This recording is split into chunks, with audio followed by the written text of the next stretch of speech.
Gustavo, muy buenos días. ¿Cómo estás? Te saludamos. Ronnie y Sergio Qué desde... lástima que no votamos al Martín Peperino Pómoro, ¿no? Qué lástima que qué. Sería un mejor presidente, me imagino. Ah, qué lástima que no lo votaron. Claro, exactamente, que no se presentó como candidato. Vos imaginate una elección entre Milei, Massa y el Martín Peperino Pómoro, pero gana Peperino Pómoro por golazo y estaríamos muchísimo, no entendiendo nada de lo que dice, pero bueno, más o menos viviendo mejor. O seguros de que él sí entiende. Él lo que dice, sabemos que él lo que dice lo tiene claro.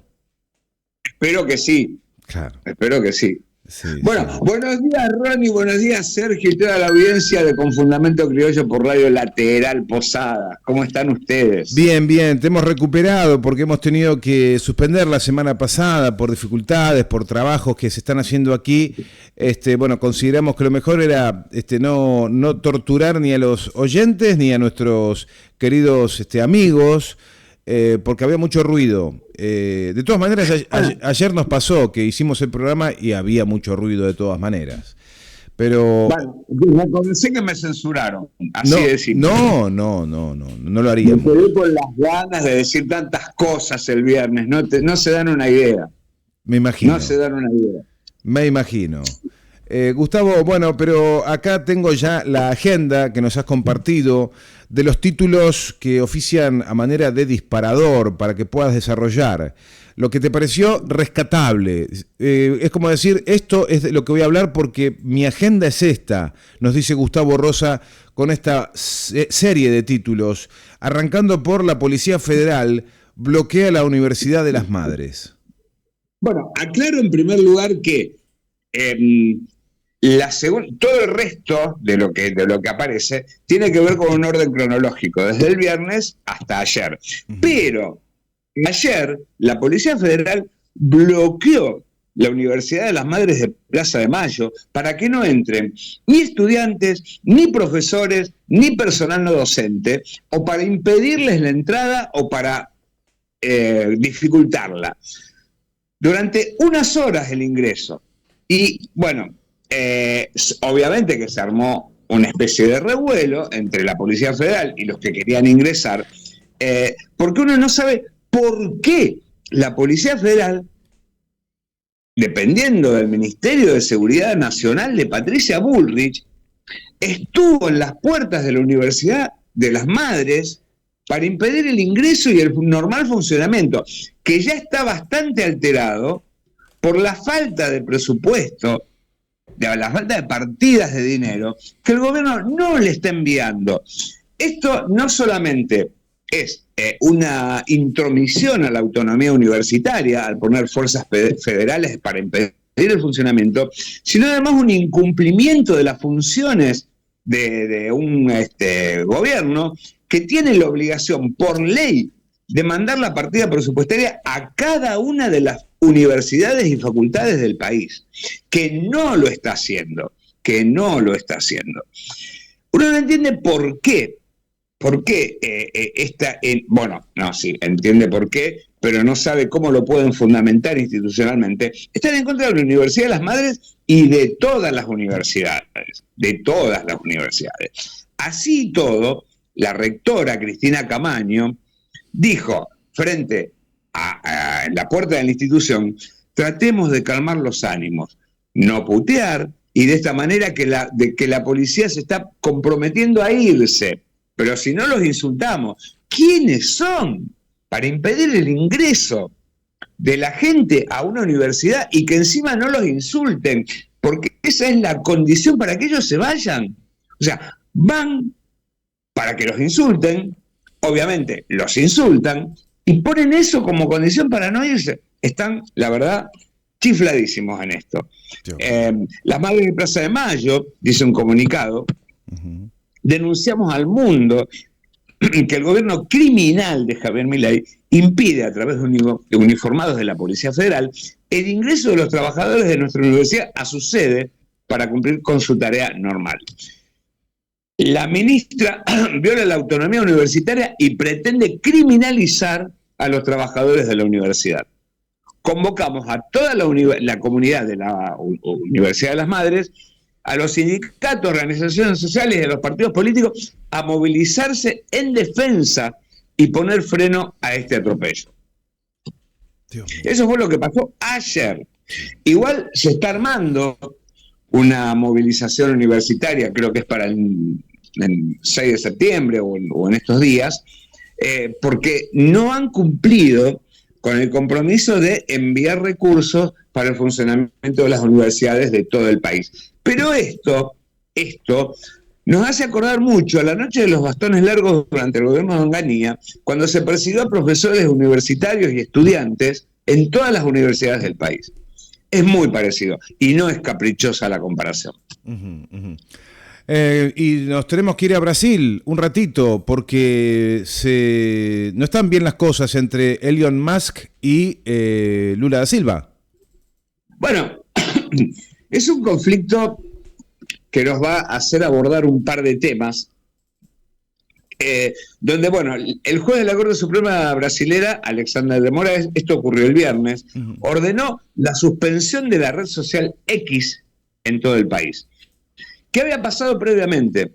Ante una advertencia de la justicia brasilera, Elon Musk cerró todas las oficinas de Twitter, de ex Twitter, en Brasil.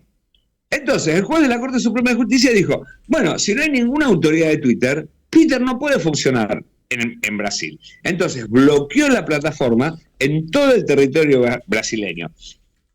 Twitter o X, o como quieran llamársele, o el kiosco de Elon Musk, tiene 20 millones de usuarios de Twitter. Es una de las más grandes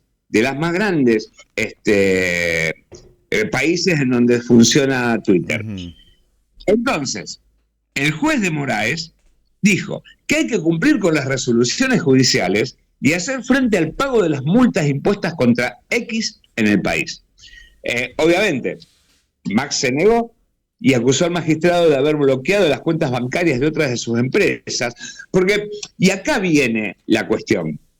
Los medios de comunicación, tanto tradicionales como los digitales, son arietes, son puntas de lanza, son las avanzadas de las grandes empresas que quieren hacer otros negocios. Para Elon Musk no es negocio Twitter.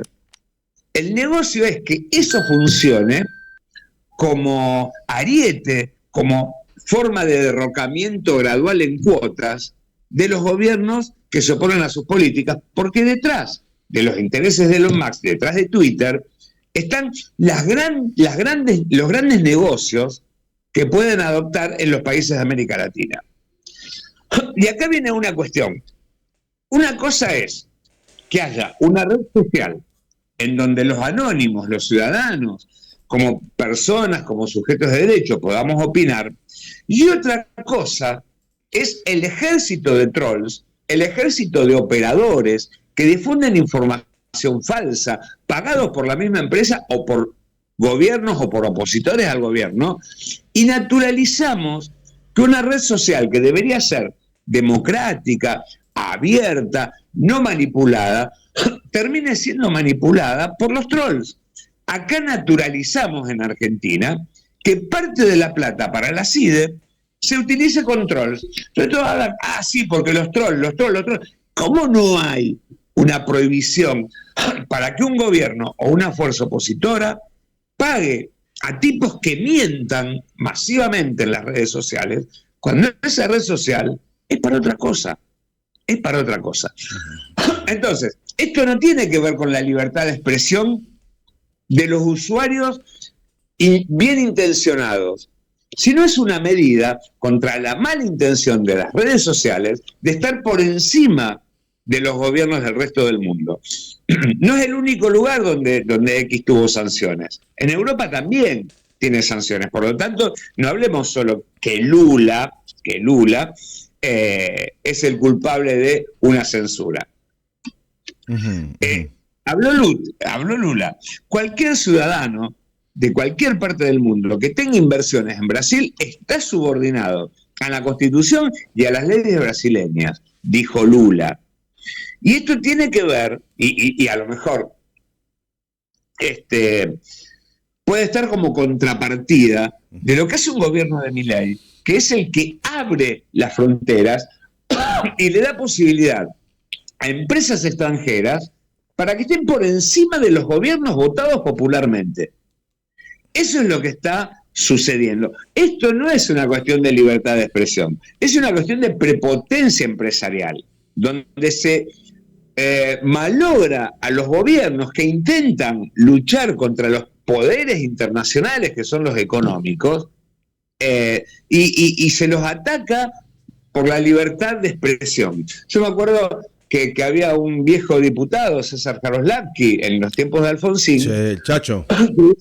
Por ejemplo, poniendo el ejemplo de Clarín, Clarín te ataca como partido político y se defiende con la libertad de expresión. Bueno, esa regla que estaba aplicada a Clarín y a los medios de comunicación de 40 años atrás, son aplicables ahora, porque estos tipos, como los dueños de Twitter, etcétera, etcétera, te atacan como partido político, o peor, como ejército de ocupación, y se defienden con la libertad de expresión.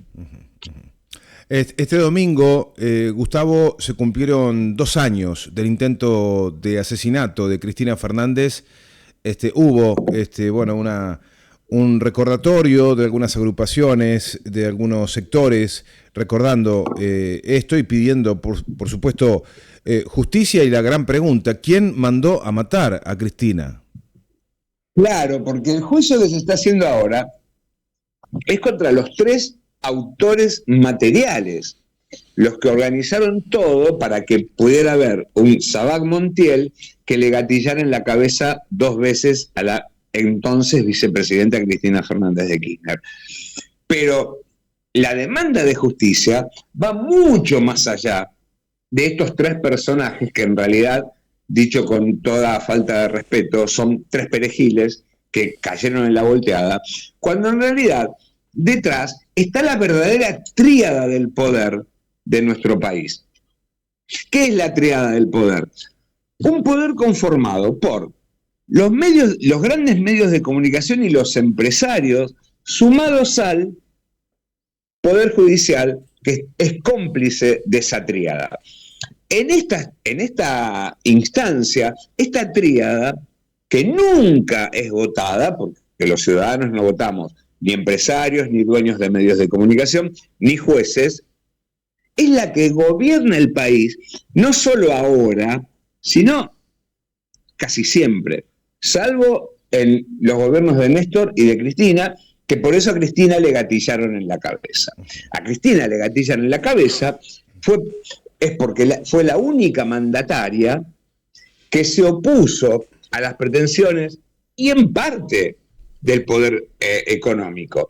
Y por eso tiene atentados, por eso tiene causas judiciales inventadas. Y bueno, y este atentado que ocurrió el 1 de septiembre del 2022 fue el final de toda una década, o quizá más, de horadar el poder legítimo y sobre todo aquellos representantes del pueblo que querían verdaderamente cambiar las cosas en nuestro país, que también está relacionado con la Policía Federal rodeando la Universidad de las Madres. Una de las grandes afrentas, entre comillas, muchas comillas, que Néstor Kirchner hizo fue eliminar las leyes del perdón, fue reiniciar los juicios contra los genocidas, contra los represores. No pudieron avanzar mucho con los empresarios que fueron los verdaderos instigadores de la dictadura de 1976. No se pudo avanzar demasiado. Entonces, hay toda una interrelación entre los impulsores de la dictadura y el atentado a Cristina, que es toda una secuencia. A Cristina le gatillan en la cabeza y la condenan en la causa vialidad por haber intentado disputar contra el poder real. Tal cual. Tal cual. Y Javier Milei, que se tomó el Día de la Industria para encontrarse con los principales referentes del sector. Bueno, recordemos que el presidente de la Unión Industrial Argentina es Daniel Funes de Rioja. Daniel Funes de Rioja tiene una sola industria, que es la industria del juicio. él es un abogado, participa de un estudio jurídico que es el representante de las principales empresas del país y que tiene como atributo haber sido el foco de redacción del DNU 7023 y de la ley Bases. Es decir, que en su estudio jurídico como presidente de la industria se instauró o se redactó gran parte de los proyectos de ley y que se convirtió en...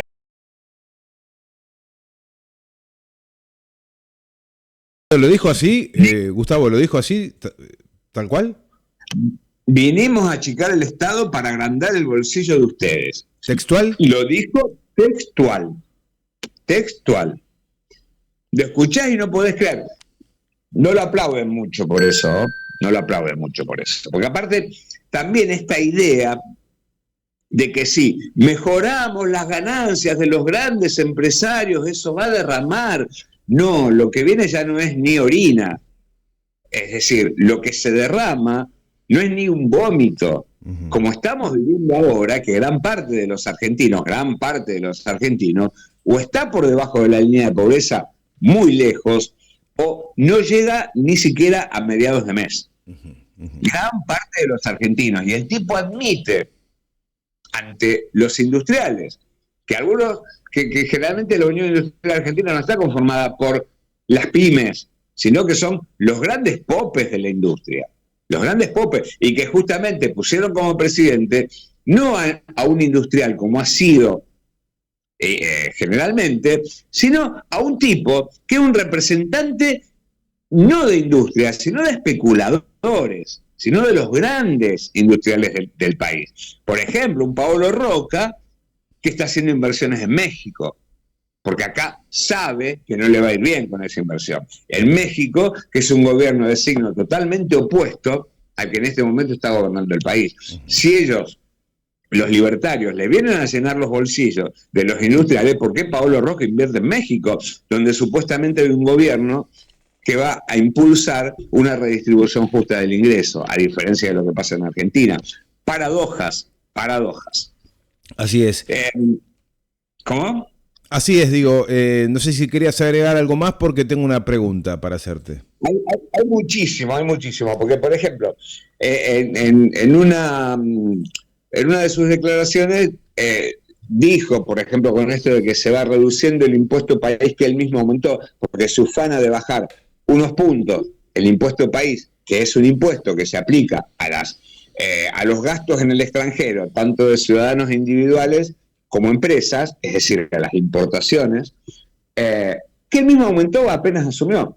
Es decir, que bajó el mismo porcentaje del impuesto país que es lo que él había aumentado apenas asumir. Y eso lo pone como un gran logro. ¿Y cuál es el perjuicio de bajar el impuesto país? Que las importaciones van a ser más baratas y muchas veces más baratas que lo que se produce localmente.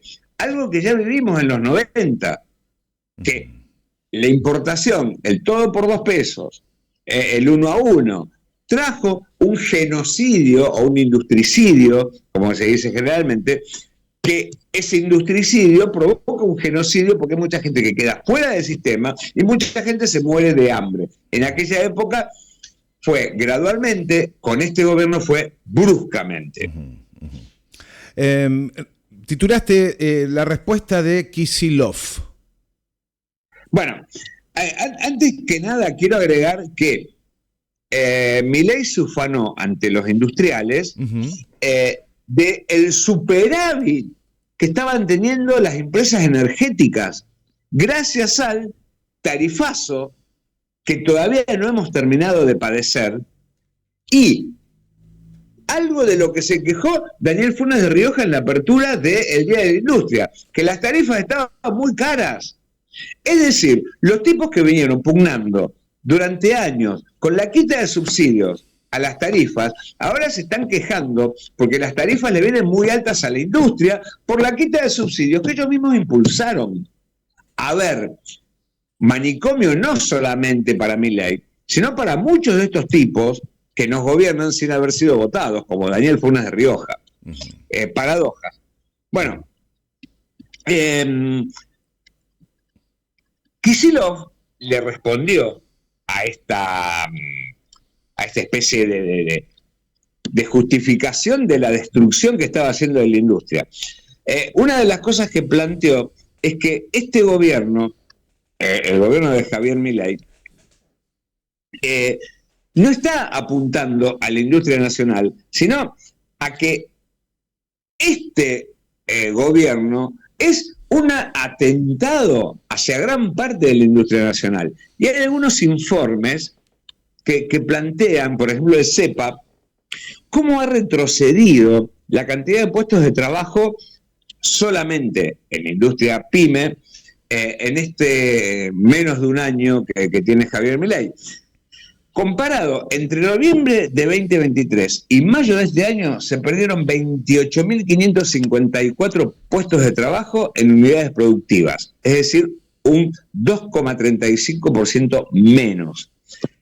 Además, la caída interanual entre junio del 2023 y junio del 2024 en puestos de trabajo es del 20,4%, perdón, de la caída de la industria.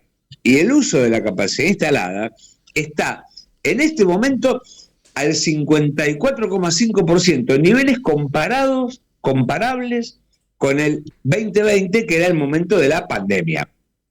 Es decir, que estamos a nivel de pandemia en cuanto al uso de la capacidad instalada y prácticamente en términos de deterioro industrial al 2001-2002.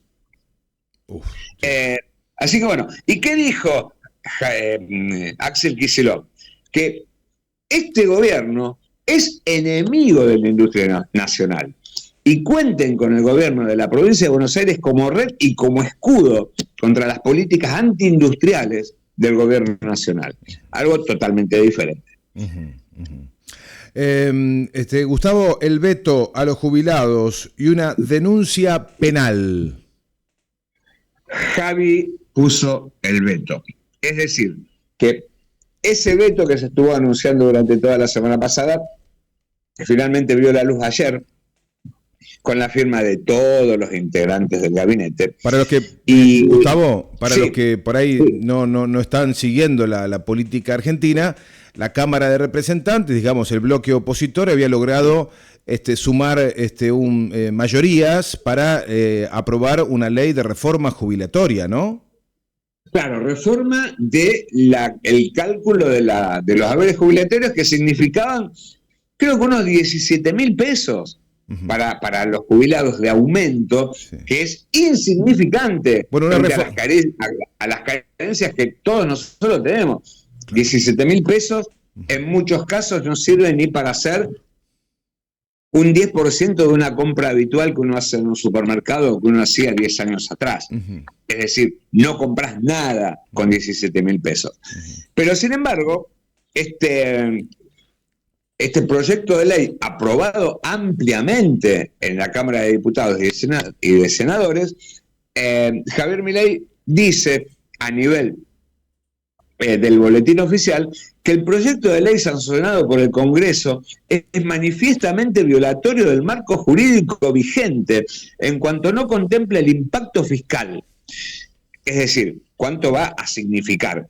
En cambio, para contraponer la negación al aumento jubilatorio por ley, puso un bono, que el bono de 70.000 pesos que se va a cobrar en septiembre, es decir, no sé si en septiembre o en octubre va a ser efectivo, es por única vez y es a criterio y a voluntad del gobierno, que lo pone cuando se le da la gana, cuando en realidad el ínfimo incremento salarial propuesto por la nueva ley de cálculo jubilatorio representa algo bajo pero permanente y que se actualiza.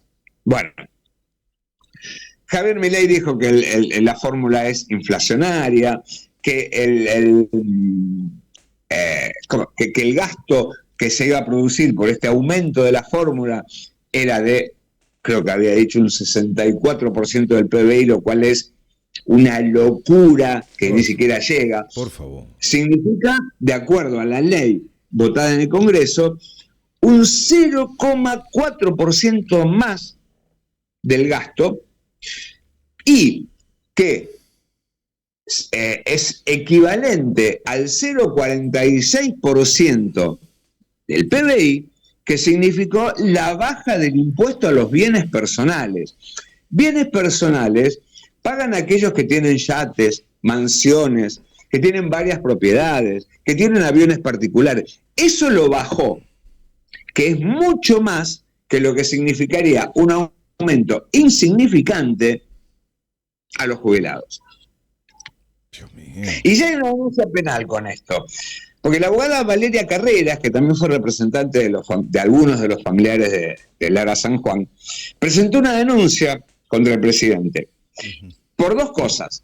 Primero, por el veto presidencial y después por la eliminación de los medicamentos que tenían un 100% de descuento en el PAMI.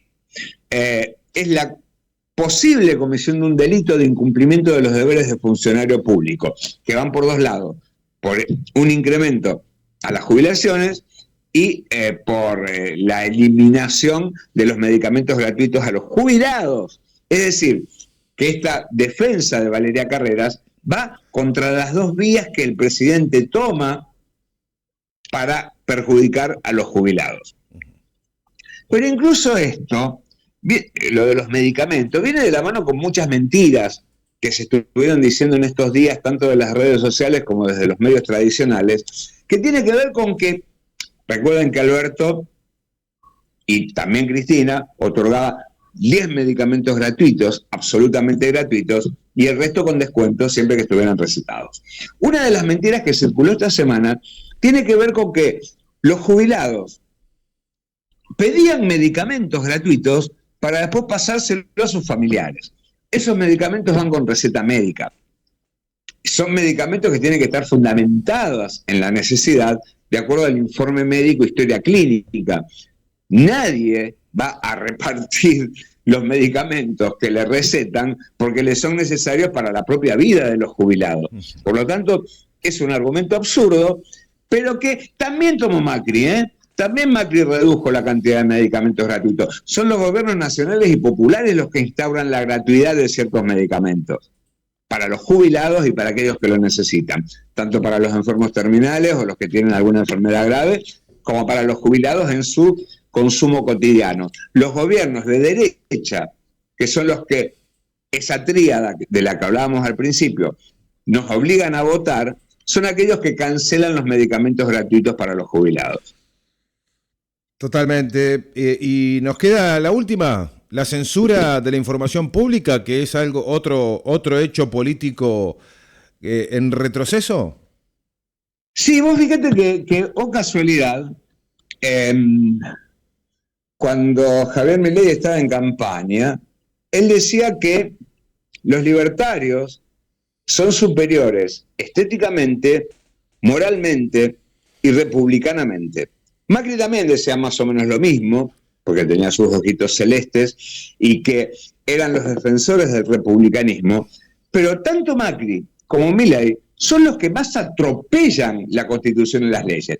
Solamente con pensar en el decreto del 2023, del 70-23 del año pasado, vos te das cuenta de que no tienen ni idea de lo que es respetar la Constitución, aunque se digan republicanos y constitucionalistas. Una de las primeras medidas de Macri fue derogar gran parte de la ley de medios de comunicación artificial de comunicación social y nombrar 2 miembros de la Corte Suprema por decreto. 2 cosas que están prohibidas por la ley. Milei, ¿qué hace? Exactamente algo parecido. Publica un decreto anticonstitucional a todas luces que tiene medio rechazo en el Senado, pero en diputados todavía no lo hacen. ¿Por qué? Porque hay carpetazos. Porque también está el enojo de la reducción de los fondos reservados de la CIDE, que eso ocurrió no la semana pasada, sino la anterior. Esos fondos se utilizan no para proteger los intereses de los argentinos, de fuerzas extranjeras. No, se usa para elaborar carpetazos para incidir en la decisión de diputados y senadores en el Congreso. Para eso se utiliza. Los carpetazos, que también está tan naturalizado como el ejército de trolls, tanto en el gobierno de Macri como en el actual, Y bueno, ahora, ellos son los republicanos, ellos son los libertarios, los que defienden la libertad por encima de todo, pero fueron los que en este momento imponen restricciones a la ley de acceso a la información pública. Ley de acceso a la información pública, que es la ley 27.275, que obliga a todos los organismos del Estado a dar información de los actos públicos y privados de los funcionarios cuando se los requiera. Gracias a este acceso a la información pública, se supo de los jueces que visitaban a Macri en la Quinta de Olivos y en la Casa de Gobierno antes de hacer alguna operación judicial contra Cristina, por ejemplo. Y en este gobierno, para que muchos periodistas vayan los domingos a ver películas con Javier Milei y después se conviertan en apologistas a través de un micrófono. La ley de información pública, la restricción, la modificación que el gobierno nacional hace de esa ley, de la reglamentación, tiene que ver con los perritos de Milei. Esto salta a la luz, no por el pedido de información pública con respecto a los alimentos que estaban en la órbita del Ministerio de Capital Humano, que no se distribuían, que por eso salta una de las cuestiones más importantes que tiene este gobierno, sino por cuántos perros tiene Milei en la Quinta de Olivos. Ese es el gran problema. Modifica el artículo 3, que dice que no se entenderá como información pública aquella que contenga datos de naturaleza privada que sean generados, obtenidos, transformados, controlados o custodiados por personas humanas, jurídicas, privadas y públicas. Es decir, que si el gobierno, si Javier Milei lleva a la Quinta de Olivos a dormir a gente que está por fuera de la familia presidencial, no tiene que informarlo, cuando en realidad es público que la Quinta de Olivos está cedida por un particular solo para que viva la familia del presidente. Dios mío. Y no que duerma invitados, Petovelo o cualquiera que se le ocurra pasar por ahí. Dios mío. Gustavo, llegamos al final. Agradecerte este contacto. Espero que te hayas despachado con todo luego de la imposibilidad que hemos tenido el viernes y que, bueno, seguramente a este ritmo, no nuestro, sino del propio presidente argentino, el viernes otra vez tendremos una agenda cargada de información y siempre en la misma dirección. Claro, lo que pasa es que hay tantas decisiones nefastas de este gobierno, que esta columna, en lugar de más o menos 30 minutos, tendría que durar 72 horas por día, más o menos, lo cual es imposible. Sí. Pero bueno, muchas gracias por la paciencia y nos vemos el viernes. Dale, un fuerte abrazo, Gustavo, gracias. Bueno, nuestro querido amigo Gustavo Rosa, desde Rosario, compartiendo con nosotros esta columna de Panorama Político. Él es licenciado en Letras, periodista que todos los viernes y los martes nos comparte esta profunda reflexión sobre la Argentina que estamos viviendo.